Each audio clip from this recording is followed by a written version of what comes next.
members on this webinar how to get started using your FlexJobs account. We hope this is a really informative event for you guys as FlexJobs members to be able to use your account as best as possible. And I'm just going to go ahead and introduce our panelists. Just make sure I'm on the right screen here. So today we have presenters Jeremy Anderson, who's the Director of Client Services at FlexJobs, and Jess Vivial-Larson, who is the Client Services Support and Writer at FlexJobs. We have these two guys. Say hello, Jeremy and Jess. Hello, everybody. And I'm your host. I'm Bree Reynolds, and I'm the Director of Content and Social Media. So a couple things that we'll be covering today include setting up your resume profile, how to do it and why it matters, two important things there, and advanced search options, targeting your search and best practices. These are really two of the most key pieces to pay attention to when you're using your FlexJobs account. So we hope that this is really informative for everyone. So I just wanted to make sure before we go ahead and start the actual information that if you do have any questions throughout the webinar, feel free to enter those into the questions box on your GoToWebinar control panel, and I'll be compiling those throughout the webinar, and we'll try to answer as many as we can just with the information that we're giving you, but then also we'll have a Q&A session at the end of the webinar to answer as many of those questions as possible. So without further ado, I'm going to let Jeremy take it over and get started. Okay, great. Thank you, Bree. And thanks for everybody being here today. Really happy that you're taking part in the webinar and that you're using FlexJobs. So kind of the purpose behind this webinar, again, is helping you get started with your account, or you may have had it for a while and just kind of wondering how to get the most out of it. And these two topics we're going over today are two of the most frequently asked questions that we get. You know, why do I need a profile? How do I set it up? And then how do I target my search? So that's going to be what we go through today. So anyway, and again, like Bree said, if you have questions, please enter those, and we'll get to as many as we can as we go along. So basically, starting out, the purpose of your resume profile. And after we go through this slide, then Bree will go over to the site, and I'll kind of walk everybody through how to do what we're talking about and where things are. But first of all, really the purpose of your resume profile is to help automate your job search. Really, that's kind of number one, is to help with that. And again, we'll go through what that means when we get to the site. Also, it is to alert you of new jobs which match your career interests. And again, this is going to match up with the information that you enter into your resume profile. So it's really important when you're doing your resume profile to really think about the job categories you're interested in, you know, where is your interest, where is your experience, and then also, you know, what kind of flexibility you're looking for. Different things like that are elements of your profile. And then also, of course, your resume, and we have help building your resume if you don't have a current resume, those things. And again, we'll walk through that. Also, the resume profile is key for allowing you to apply for positions with FlexJobs featured employers. And we'll discuss what the difference is between a featured employer and an external employer. There's a couple different ways you can apply to jobs on our site. But there are some employers that will take resumes directly from the site, and using your resume profile is one of those ways. Also, another added bonus and feature, I guess, of our resume profile is that you are able to create a PDF copy of a resume. So say you don't have a resume, but you build one using our resume builder, you're able to then make a PDF copy of that then you can use to send out to other companies, maybe not necessarily through FlexJobs, or maybe it's an employer through FlexJobs that's accepting resumes externally. You could use your PDF copy for that as well. So, so Bree, if you wouldn't mind switching over to the site, and we'll just kind of walk through what this all means. So when you log into your FlexJobs account, this is the page you're on. It's called the My FlexJobs homepage. And there's actually two ways to get to your resume profile. The first one is in the right sidebar called the control panel.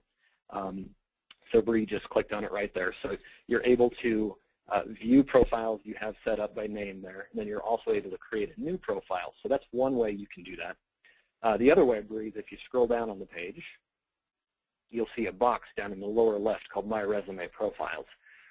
So what this is going to show you is if you don't have a profile set up yet, this bottom information right here won't be there, but it will still say My Resume Profiles, and it will give you the option to create. So Yep, exactly right there, the blue button. So in this case, Bree, if you go up to the first one and click on Edit, and we'll just kind of walk through some of the tabs that are important and kind of what's required to get you started. So really the first, okay, so basically on this page you have a series of tabs across the top here. It starts with About Me, My Job Search, Build Resume, Attachments, and PDF. So this is one page, but there's 4 pages behind it, and this is all information that you'll enter in your profile. So really starting at the About Me page, the tab that we're on, is your profile title. And essentially here, this is where you are just kind of marketing yourself in, a couple of sentences, what you're interested in, what you've done, and again here the example is experienced freelance writer seeks blogging opportunities. Perfect, profile title there. Also a neat feature here is if you look up on the right side, there's a button that says Tips. If you click on Tips and then scroll down just a little bit, it's going to show you what that tip is. And it's going to explain a little bit more. What do we mean by profile title? And again, it's going to give you some bullet points there that's going to lead you through. This is what makes a good profile title, and this is kind of what we're talking about there. So, and each of these will have a tip. So if you're kind of interested or curious of what that you should include there, that's going to give you an idea. So the next section down is contact information. This is how you would want a potential employer to contact you. So you can put in, email address. If you choose to put a phone number in, you can do that as well. We say website. This could be your LinkedIn profile, which is what's on this example, and then your city and your state that you're in and your zip code, and then, of course, your country. And again, this is going to help target your profile. When we send you jobs of interest, this will help target that. And also, when employers are screening through and looking at profiles, then they'll be able to say, okay, this person's in Atlanta, and that's the city I'm looking in, so maybe they're a candidate for the position I've got.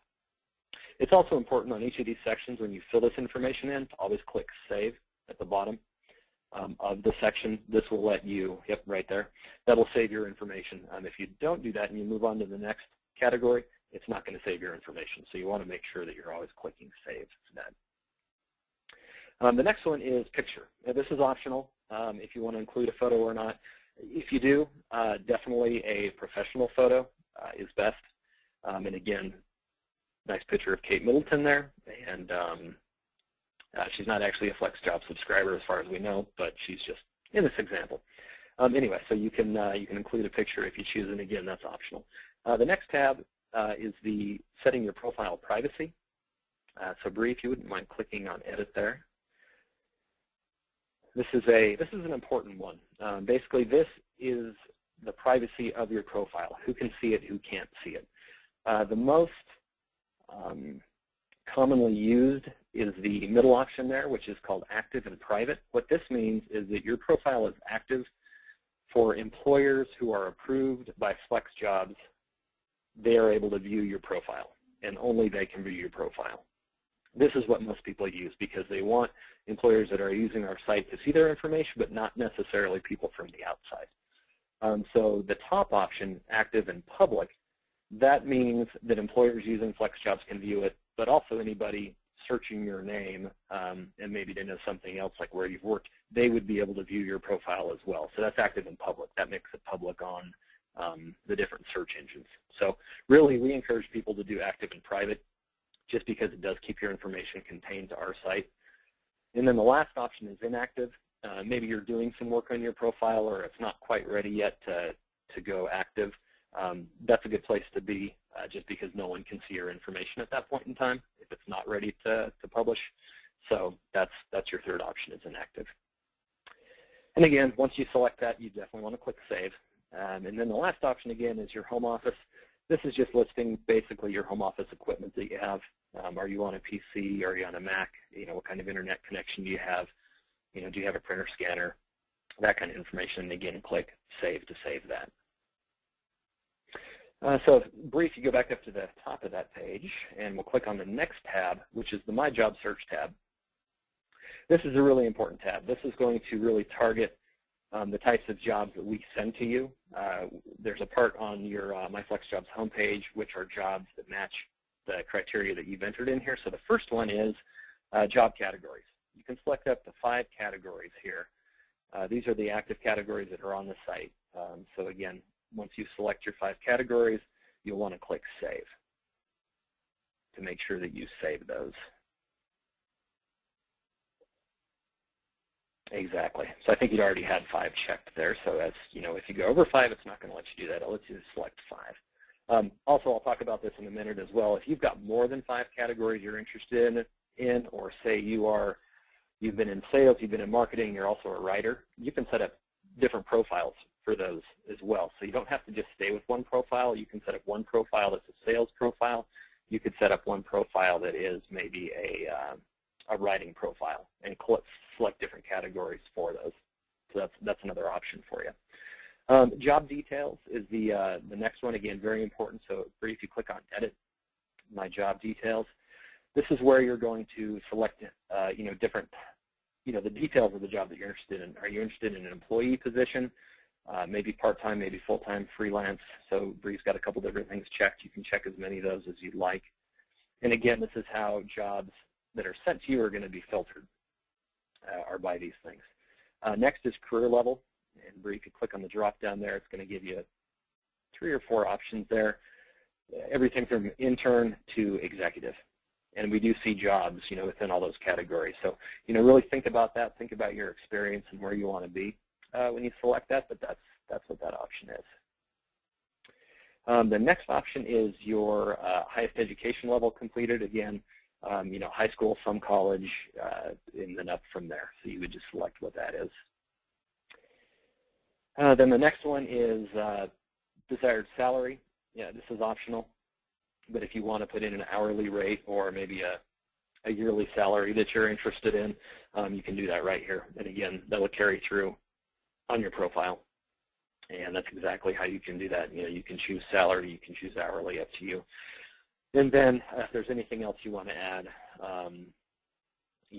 within this section, this is where you would do it right there. And then again,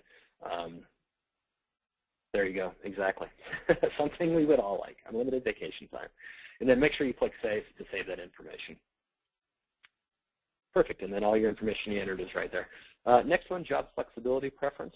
And again, pretty important on our site just because we are dealing with flexible jobs. And here is kind of the options here. Flexible schedule, part-time schedule, telecommute, freelance. So you can choose one of those, you can choose all of those if they all interest you. The next drop-down is important if you're thinking of telecommuting, because employers do think of telecommuting a lot of different ways. There's certain jobs that are fully telecommute, like my job. I fully telecommute. I work from my home office every day, so I am all telecommuting is what I do. There's other options of partial telecommute, options to telecommute, some telecommuting. Those are options if you are open to maybe working in an office a couple days a week or working from home a couple days a week. So that's where you would select those options. And then are you willing to travel? Yes, no, maybe. Pretty simple there. So then you would just click Save to save that section. And then the next one down is your availability. And again, pretty basic stuff here. We've got a drop down if you're flexible when to start, mornings, afternoons, evenings, number of hours, and save. Again, just more information that helps target the jobs we send you, and then also when employers, are looking at different resume profiles. So briefly scroll back up. We'll go to the next tab. The next tab here, this one, really the first option is definitely important on this. If you have a resume already that you want to upload to the site, you really don't need to fill out the rest of this because it's really, it's basically your resume. So if you don't have a resume, this is a great place to build one. But again, really, you do want to do your summary objective. And again, if you click on tips, that'll give you some great tips on how to write a summary objective. But it's really, it's what you're looking for. It's what you're looking for in your job. So again, highlight your strengths, describe career objectives, those kind of things. And that's where you would enter that information, click Save. If you are going to use this really to build your resume, there's sections for all that. There's work experience, there's education, and again, you just fill all this information out as you would if you were putting together your resume. And again, this part is really optional. If you already have a resume, it's perfectly fine just to upload your current resume to the site. and use that. And that's kind of the rest of that section. So if you go back up to the top again and click on the next tab, Attachments and More. Now, so like I mentioned, if you have a resume, this is where you would want to upload it. So what this does, Resume, click on Edit Resume, you can browse your computer and find that file and upload it to FlexJobs. It's a great way to do it. If you've already got your resume created and done and you're happy with it, that's where you would do that. The next one down is if you have, say you have some work samples, maybe some PDFs or maybe some blog articles or whatever the case may be, this is where you would add work samples. And again, same deal. You can browse your computer, upload the files, save, and those will be attached to your resume profile. And then the last option, the My PDF, is really you would just use that if you have created your resume under the Build Resume tab. And what this will do is it will create a resume of all the information you filled into the Build Resume tab. And essentially it will give you a PDF that you can save to your computer, and then you can use that to, like I say, apply to jobs directly with that resume, because that can be a standalone resume. So here's essentially what it would look like and how it comes out. Again, it's going to include your photo if you've included that. It's going to include your profile title, your contact information, and then everything else. So it really does kind of lay it out nice in a professional layout for you. And again, that's the PDF option. So it's a really quick walkthrough, but that's essentially how to build your resume profile. So Bree, if you wouldn't mind going back to the PowerPoint, just run through another couple of slides. And if you'd go to the next slide. Yeah, so I mentioned that there are two different kinds of employers on our site. So just briefly to go through this, the first one that we mentioned was the FlexJobs featured employer. These are employers who have come directly to FlexJobs to place their job on our site. These employers have been screened and approved by our staff, just like all of the employers and jobs on our site have been. And they will post their jobs directly to the site. Employers that do this, that are a featured employer, will also be able to browse the resume profiles that you have set up. So an employer can not only post a job, they can go in and look at profiles, and then they would be able to contact you if, say, you meet what they're looking for. That's why it's great to have a resume profile set up, because the site kind of works two ways for you. You can obviously apply and look at jobs on the site, but employers can also look at who's using our site. If they see a resume or a profile they're interested in, they can send you an email through your account and contact you that way. And you'll notice what you'll see here on a job title is you'll see this little F star, which means it's a FlexJobs featured employer. And then the option at the bottom of the job, it's going to say apply for this job. The difference is on the one below, which is basically an external employer, which is an employer that our job researchers have found and basically included their information on our site. You won't see the F star, and then you'll see go to original job posting to apply, which is typically, that's going to be a link that will take you directly to that employer's website because they want candidates to apply directly with them. So briefly about external employers, again, our job researchers have found these employers, through their site, usually typically through the employer website. Again, they're screened, verified as being legitimate employers. They have not posted the job directly to us, but we have reposted it for them on our site. And these employers don't have the ability to browse resumes, but they are accepting resumes typically, like I say, on their site. And this link right here, the original apply to original job posting, will typically take you directly to that employer where you would apply for the job. And we do, sorry to interrupt, Jeremy, we also do let the employers know when we list their jobs on our site, so it's not something that they're completely unaware that we're doing. Right, exactly. Great point, Jess. So every time our job researchers find a company and we repost a job for them, we send them an email saying, just wanted to let you know your job fits, perfectly into what FlexJobs does. We've reposted it for you. So we do always alert them of that. Yep, great point. Bree, go on to the next slide, please. So just a couple of tips, again, on using and setting up your resume profile. Again, I mentioned creating more than one. Perfectly acceptable. You can create multiple profiles. So if you're interested in different types of jobs, like I mentioned, maybe you have a sales background, but you also write, and maybe you're interested in nonprofits. You could easily set up 3 resume profiles targeting each one of those areas of interest. You can also even upload a different resume to each profile. So if you have different versions of your resume, you can do that as well. But again, just important to use clear, precise, and catchy titles for each profile, that really lets that employer know, what your passion is and why why you're posting your information there, why you've created that profile. And then next, again, kind of what we've already gone through, but really filling out as much information on the profile as possible. That just helps employers, get an idea of who you are, what you're looking for, and just helps your job search. And again, the important things here are, again, setting your profile privacy status. Again, active and private is probably the most used status and is the one that we think is the best, just because it keeps your information contained to FlexJobs. And then the most important things to fill out, again, are the job category and the job details. And again, those are right there. You'll see those to the right. Again, the categories you're interested in, the 5 you can choose, and then the details. You're interested in telecommute, you're interested in being an employee, those kind of things. So those are really the important things to take away when you're doing your resume. It's all important, but those are required fields. And again, it will tell you about when you hit a required field that you do need to include that information. So Bree, next slide, please. And that is a lot of information.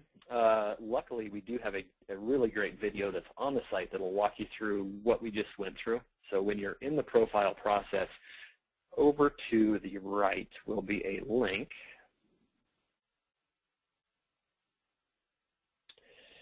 And if you scroll down, if you go to the right, there's going to be an option to view the video. So basically the link looks like it does on the PowerPoint. So you can click on that link, and again, it's a 10-minute video. It'll walk you through exactly what we just went through. And again, you can refer back to that at any time.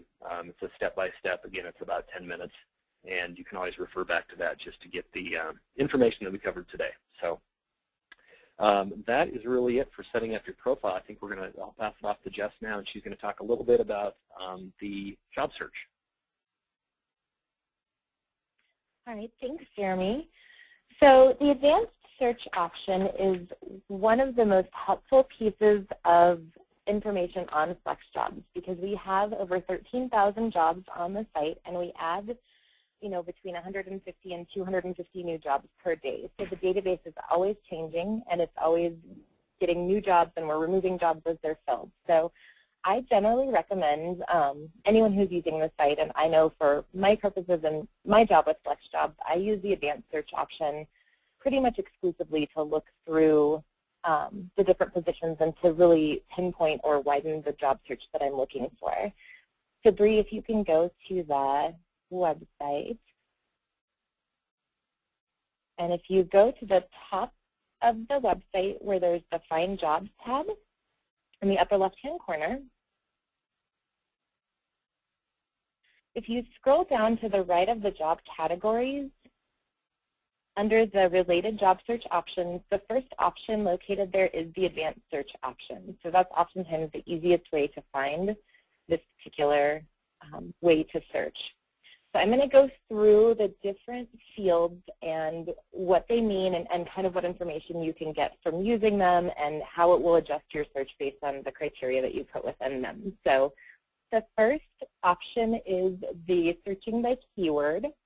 And so basically what this does is, if you're looking for a specific term like writer, you can put in just the word writer into that keyword search, and it will pull up anything that we have that has that keyword in the title.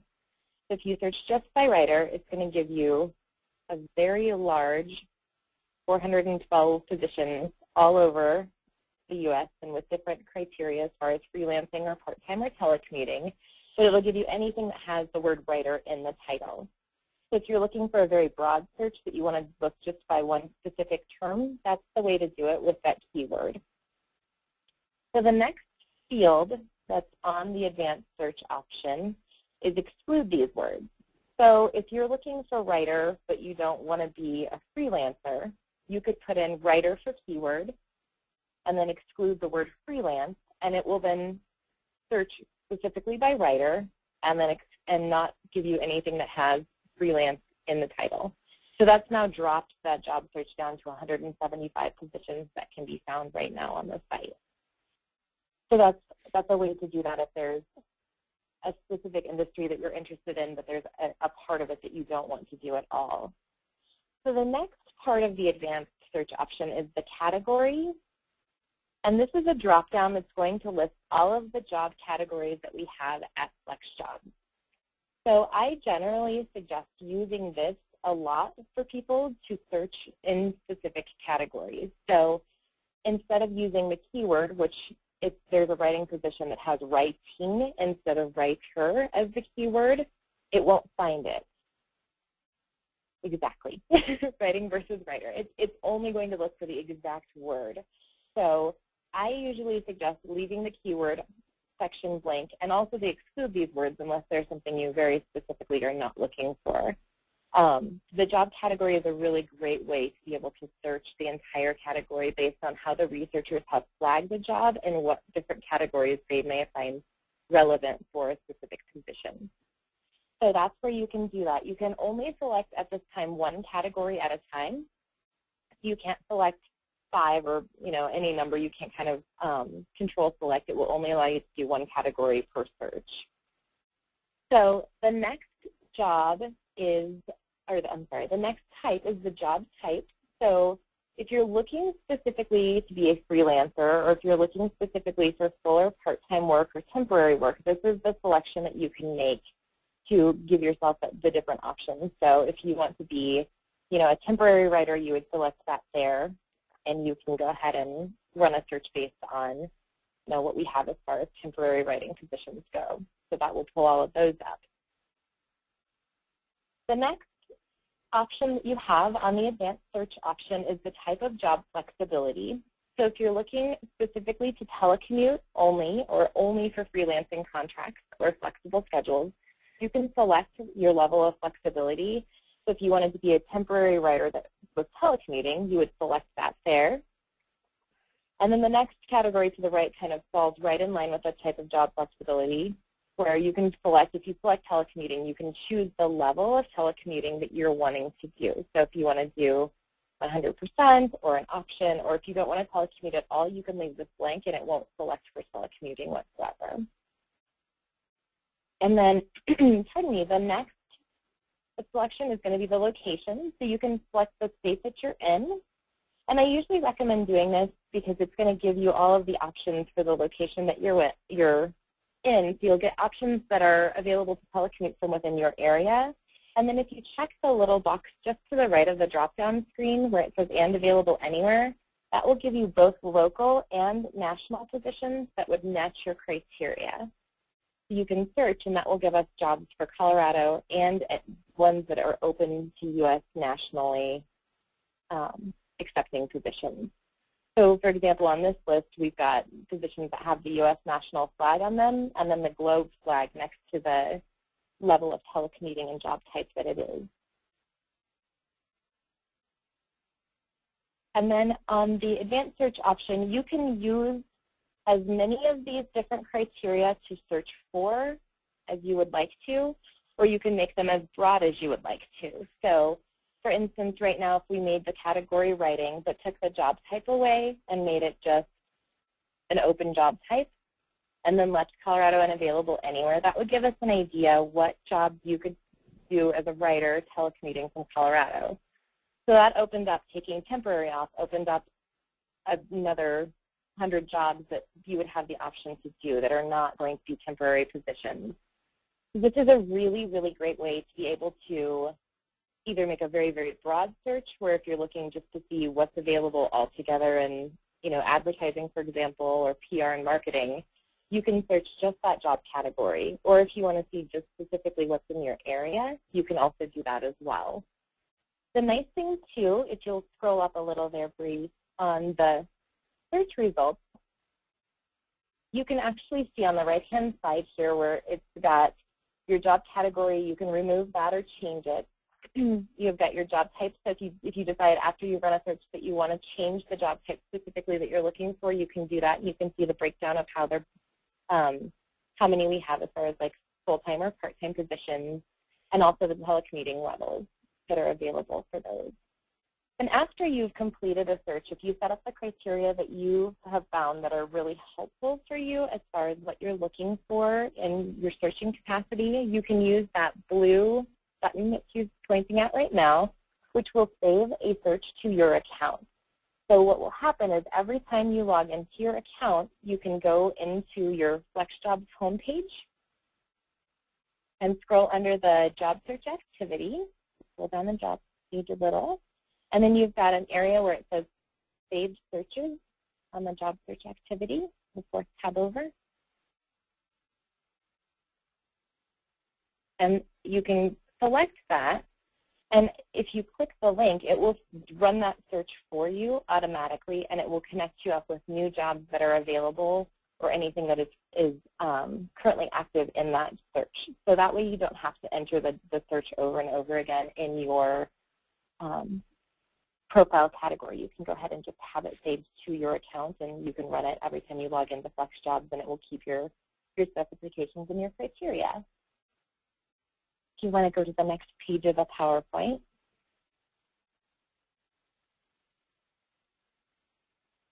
so these are some tips for using the advanced search. The first one is that more is not always better. If you choose too many criteria, you can limit your job search and you could miss positions that are available. So it's really important to kind of give the broadest but most concise specifications for your job search that you're looking for. So if you're, it's always good to have location, and then it's a great idea to use those job categories as opposed to the keywords. And then the next. So with keywords, if you do choose to use them, make sure that you mix them up and try different variations, because it does have to be an exact match to the way the title is presented to find that job by a keyword search. And then if you're not getting enough results, I would suggest altering the different job categories, the level of telecommuting, and the locations, because it will give you an option to be able to see what's available in surrounding states if that's something that's an option for you if you're close by. It will also give you the option to look through different subcategories, make sure that you are seeing every possibility that might be a good match for you with your job search. So that's the basics of the advanced search option, and I think we're ready to go on to the Q&A. Awesome. Thank you both very, very much. I know some people got their questions answered throughout the PowerPoint. It was nice to see people saying, oh, never mind, my question was just answered. But then there are definitely a lot of questions that we want to get through, as many as possible. So I think, let's see. The first question I think is a good question that everybody will want to know. If you've saved multiple searches, so we just went over that saved search option, which is available up here. If you've saved multiple searches, which ones, if any of these, are used in your daily available jobs email? I think we want to clarify how that email gets generated. So the saved searches actually do not inform your new jobs of interest at all. The new jobs of interest are pulled directly from your resume profile on the website. So the searches are actually just for your utilization and don't inform that email. Okay, and those come from the job categories that you choose on your profile, is that right? That's correct, yes. Okay, cool. So hopefully that helps there. And the next question is, for when you're advanced searching, let me go back there, can you select multiple options for the job type? And I think the answer is no, you can only do one at a time. Is that right? That's correct. All of the drop-downs will only accept one field at a time. Okay. And somebody is asking to see that advanced search, save this search link one more time, so we're just going to go through that. So let's say that I wanted to search for writing positions with the keyword writer in the job title, and I wanted that to be a telecommuting job with 100% telecommuting. I'm going to do my search, and this is something that I just learned through this webinar, so thank you guys. I didn't realize we could do this. And then once that search result comes up, I'm going to click Save This Search, and it'll say Job Search Saved. And when you go to your FlexJobs homepage, you can scroll down to Job Search Activity, and under the Saved Searches tab, you'll be able to see the searches that you saved and the dates that you saved them on. So we have the one that is writer with all. Correct. What it'll list here is what your criteria was that you selected. So that's how you know that's the one that Bree just set up was the writer, all telecommute, and then that saves that search. Great. Okay. Let's see. Oh, this is a good question. So the skills exams on the site is something that a lot of people take. And when those are taken, when somebody takes one of the skill tests, can they suppress the results from being displayed until such time as they can retake the test? So can either one of you address how the skill tests actually show to employers? Mm-hmm. Yeah, great question. I'll take that one. The way the skills tests work is that when you take a test, they're always going to show on your own profile. So if you're looking at your own profile, you'll be able to see all of your results. You know, maybe you got a 90 on one test, maybe you got a 50 on another test that you were just trying out to see what it was like. Employers will only see, when they look at your profile, they're only going to see tests that have a score of 70 or higher. So that 50% that you were just playing around with, that's not going to show to an employer. It's only going to show if it's a 70 or higher. You also have the option to delete any skills test from your profile. So if you, took a skills test and scored whatever, maybe it was even a 90, but you just don't want that to show on your profile, you can have that. You can remove that. There's a delete option when you go in and look at your test results, but you can delete that. So, but you'll always be able to see, before you delete, you'll be able to see all your scores, but an employer will only see 70 and above. And again, you can delete whatever skills tests you want to delete. You can also retake the skills tests. I think that was part of the question. But you do have to wait 24 hours. So if you take like an Excel test today at 11 and you got 75, you want to take it again to do better, you'd have to wait until 24 hours. So, tomorrow at 11 you can retake that again, and then if it scores better, leave that on your profile or delete it and try again the next day. So there's no limit to that. Great. Thank you very much. And then one question that I think comes up a lot, so hopefully this will help a bunch of people, is can you give us a good definition of what telecommuting actually means? Because I think every employer has a bit of a different sense of what telecommuting means and what types of jobs you're going to find if you're looking for a telecommuting job. So feel free to have it that one. Great question. I think we'll both answer that. I'll start because we hear different things, obviously, all the time, and it's a huge definition.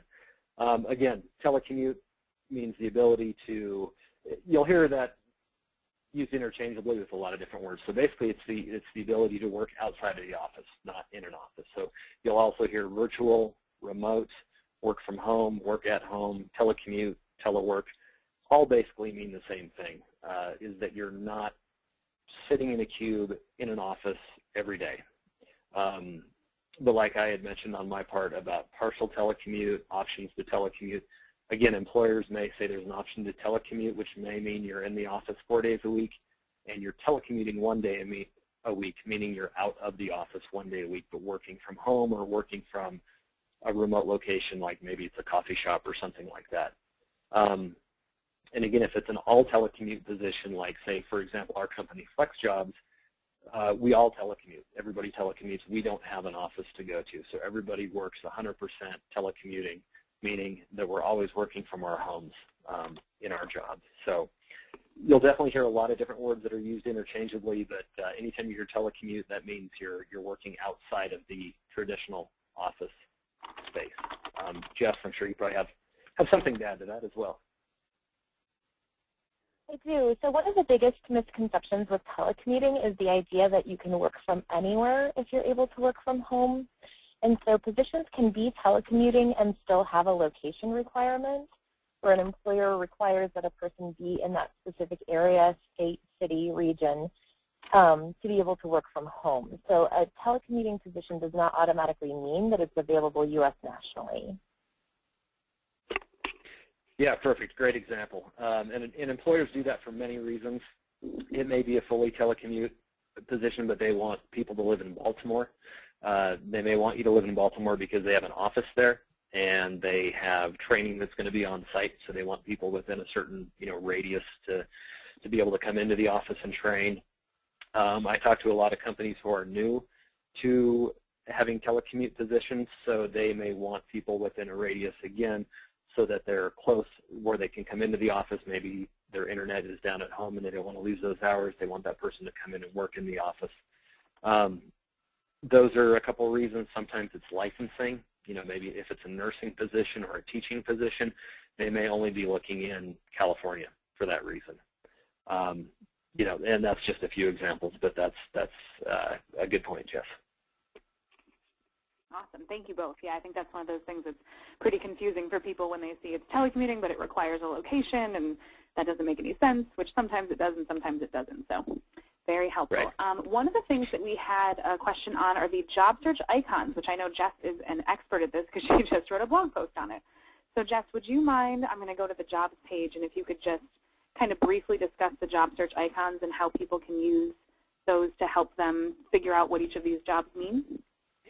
Sure, absolutely. So when you pull up a job search, you're going to see first the title. So for example, that's Experience Coordinator.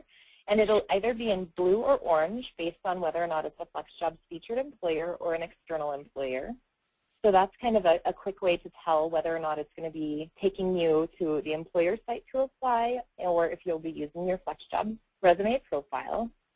And then underneath, it's going to have the type of job that it is. So either a part-time job, a freelancing job, a telecommuting job. There are a lot of different options that will be listed underneath. But if you're looking specifically for a telecommuting job and you look at that Experience Coordinator position, that's not a telecommuting position. That's only a part-time position because it is not listed as a telecommuting option on that job. Then to the right of that, it will have either a location, which will have a push pin, which will be either yellow or blue, and that will let you know that that job needs to be done in Atlanta, Georgia, for example. And you can tell by that yellow push pin that it is required to be right there. The job underneath that, the technical resume writer and editor position, has, instead of a location, it has the U.S. national flag, which means that a candidate can do it from anywhere in the United States. So you could be anywhere in the U.S. and be able to apply to that position. So if you see a job, for example, that Experience Coordinator, and you're located in Alaska, that's not a position you would want to apply to unless you're planning to relocate because they are looking for a local candidate only. And the blue push pins denote a region, and so you may see that on some positions where, there's that project coordinator position. They're looking for someone in the Northeast to be able to do that position. So if you actually are located in the Northeast, so if you're in New York or Maine, that would be a position that you could apply to, but you do need to be in the Northeast as opposed to Hawaii or somewhere in that area.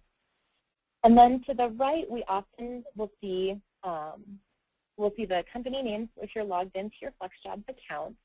Underneath those can be a list of different small icons, and this confuses some people sometimes. These are accolades that the company has earned from external companies or corporations or nonprofits. They're on lists such as the Forbes 500. So that company there has been trying to see, is that an ethical company that it's got listed? If you actually put your mouse over the top of the images of the accolades, it will tell you. So that one has world's most ethical companies and then who has actually given that accolade out. So if you're ever confused about what those little icons mean, it will tell you if you go ahead and mouse over the top of them what specifically they what they mean and who they're from as far as the accolade to the company itself specifically. And then to the right of that, you'll have the date that it's posted. This is the date that it's posted on FlexJobs. It's not necessarily reflecting the date that it's posted by the employer. It's the date that we listed it on our database. And it's something that a lot of people talk about there's a large misconception that you have to apply to a job within a day or two of it going live onto a website to be able to apply. Otherwise, you're not going to get in with the employer, and that's not necessarily true. There are oftentimes employers who are hiring for multiple people, and they will only list the job once, and so you'll see a date on it, and people will assume, oh, well, it's 2 weeks old, they're not taking applications anymore, and that's not necessarily true at all. In fact, last year, we had an article go out from CNN Money talking about the fact that the average job on a job board lasts 45 days from the time it is posted until it is filled. So I encourage people to not be put off by the date that it's posted. We basically list that just so you can see when we had it listed up there. But as long as it is on the site, it is still accepting applications because we do remove them entirely from the database when they are no longer accepting applications. And then underneath that, you'll see a small description of the job that we have available for non-members and members alike to kind of get a taste of what the job is about. This is written by our FlexJobs researcher, and so it will give you basic information as far as educational requirements, what type of position it is, hours, salary, information like that, so you kind of get an idea. But until you have that membership, you cannot see that long description that you'll be able to see when you click the title of the job, which will give you all of the information about a position. Awesome. This is super helpful. And one thing I want to point out, because I know it's a lot to take in with all the different icons and things, is that we have this handy icon guide at the top of the job listing. So if you ever forget, which I know you'll remember everything that we say in the webinar, but just in case you forget, there's the little icon guide, which when you mouse over it, it'll tell you what each of those little icons means at the top of the job listings that you're looking at. So you can always remember that, yellow is a certain city or a state for a push pin, whereas a blue push pin is a certain region of the country. So hopefully that will be helpful as you go through just remembering what each of those little things means. Awesome. Well, thank you both very much. And a question that we had was for featured employers versus external employers. What is sort of the ratio of those two employers on the site? How many are featured versus external? Boy, that's a great question. And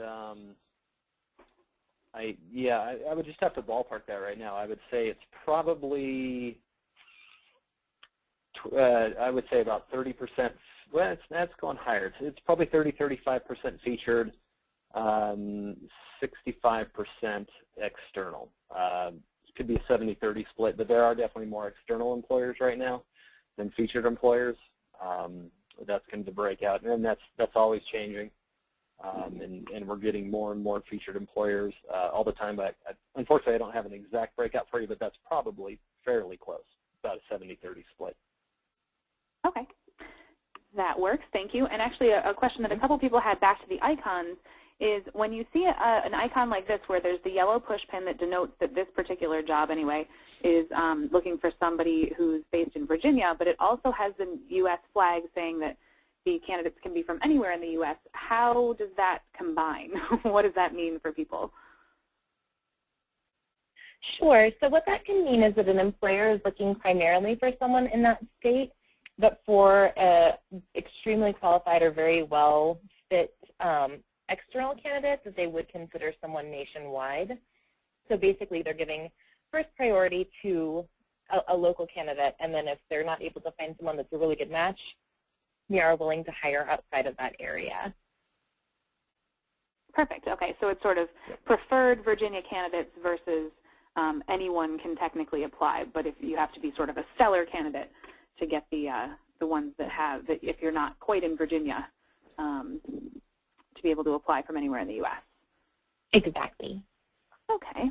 Thank you very much. And one thing that people were asking is just quickly to go over the distinction between an external employer and a featured employer when you're looking at a job listing. So the featured employers will have orange job titles. So you'll see this clinical dietitian is in orange, and you'll also see this F star on the side, and that denotes that that's a featured employer. External employers will be listed in blue for the job title, and they will not have that F star flag over here. I'm learning things too. Okay. So, this is let's see, a question for I suppose, let me, going through the list here, there are lots of good questions. Oh, is there a place, this goes back to the resume profile, is there a place where you can list endorsements or professional references on your profile? Is that something that is available? It's not at this point in time. Well, not for references at least. We have had people put it under the attachments and more before, so if they have a separate Word document or something with references that can be included there. But typically, our feedback on that is that you usually wait until those are requested. That's kind of the thought behind it. But we don't have a specific area for that. Okay, that makes sense.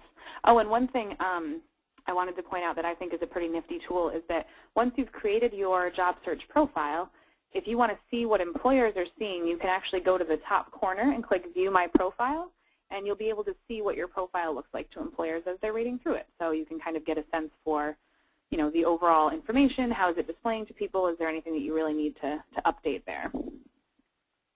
Exactly. And then you can click on your resumes and work samples. This is where if you wanted to upload that, your particular resume or a work sample or a list of references or that sort of thing, this is where they would display.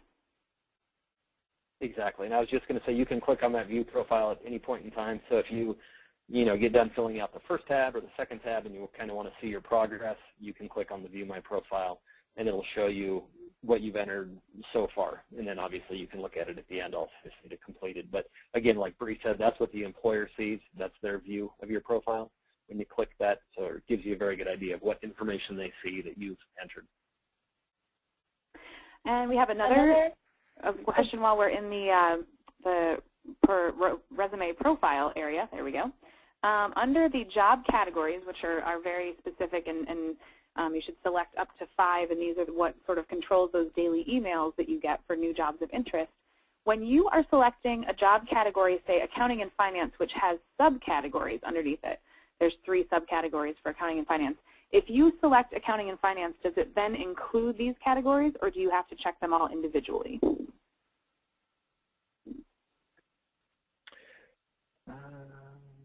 Let's see. Yeah, that's good. Very, very good question. I believe you do need to select them all. Correct. Right. Okay. So let's say I'm interested in accounting and finance, but I'm also interested in bookkeeping, auditing, and banking. I'll select those 4, and those will all then appear on my search results and in my profile. That's correct. Okay. Good to know. And then if I was only interested in bookkeeping in particular, I could deselect those other ones, and only the bookkeeping ones would show up. So I guess the answer, just to make sure we clarify it, is yes, if you select the main category, you also have to select any of the subcategories that you're interested in. Right. All right.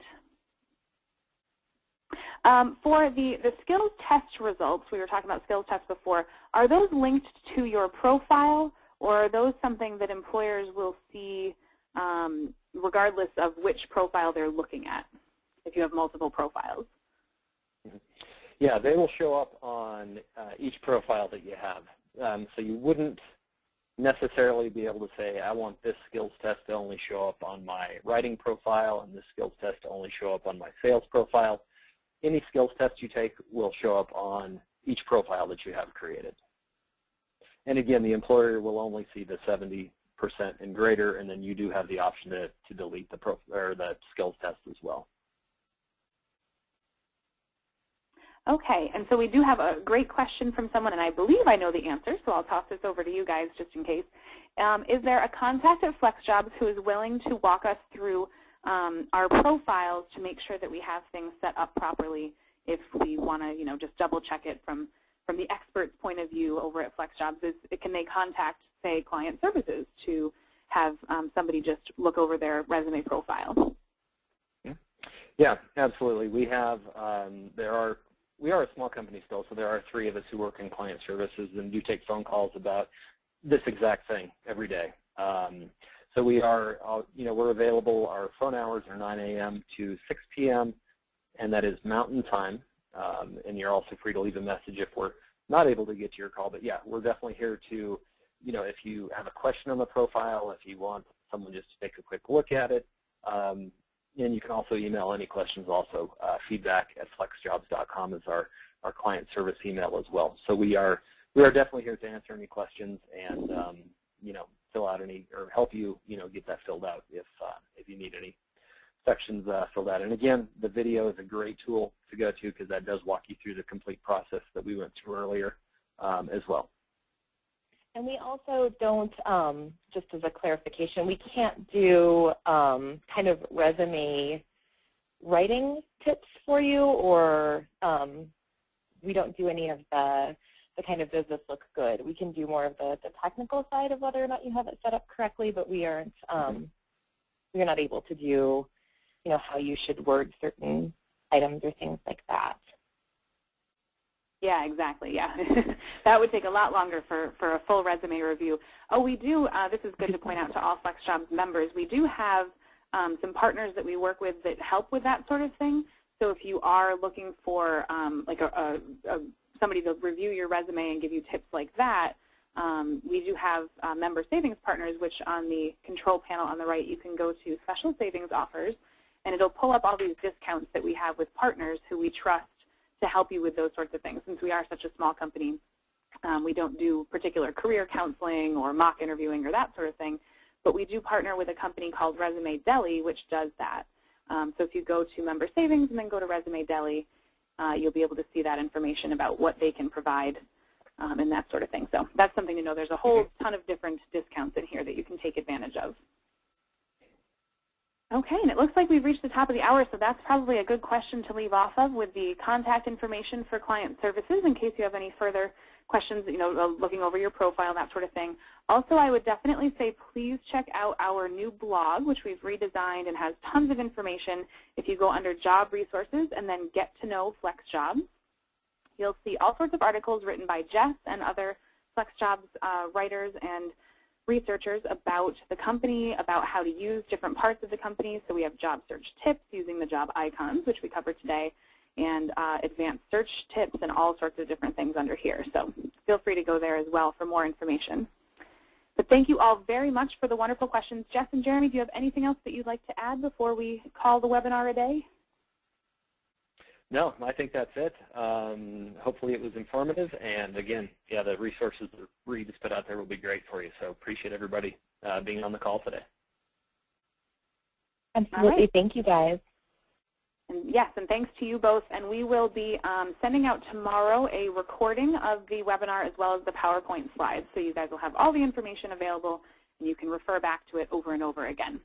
But we hope it was helpful, and thank you very much for coming, and I hope everybody has a great day.